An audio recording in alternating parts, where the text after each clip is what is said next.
मी सुद्धा ChatGPTच्या मदतीने स्वतःचे पोस्ट किंवा थंबनेल असं बनवत असाल आणि त्यामध्ये मराठी फॉन्टचा जर तुम्हाला इश्यू येत असेल, तर तो कसा रिझॉल्व्ह करायचा ते पहा. या ठिकाणी मी ChatGPTला कमांड दिली, की मला थंबनेल बनवायचं आहे या व्हिडिओसाठी. तर त्याने मला बनवून दिलं, परंतु मराठी फॉन्ट पूर्णपणे हा वेगळा आलेला आहे. मिसिंग फॉन्ट झालेला आहे या ठिकाणी. आणि मग आता याचं सोल्युशनसाठी मी काय केलं, की तीच परत जी प्रॉम्प्ट दिलं, तर ते मी परत आहे तसं जेमिनीला कॉपी केलं. पण जेमिनीने सांगितलं, की मी हे बनवू शकत नाही आहे. पण कसं बनवायचं त्याची आयडिया देतो.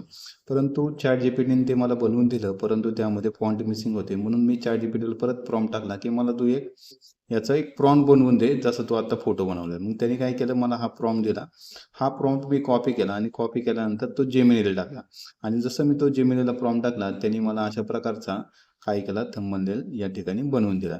आणि हा थंबनेल तो अगोदर सांगत होता, की मी बनवून देऊ शकत नाही. आता मराठी फॉन्टमध्ये व्यवस्थितरित्या तो झाला, काय झाला, हा थंबनेल बनून झाला. असंच तुम्हाला मराठी फॉन्ट बरं मराठीमध्ये पोस्ट बनवत असताना काही अडचण येत असेल, तर या ट्रिकचा तुम्ही वापर करू शकता.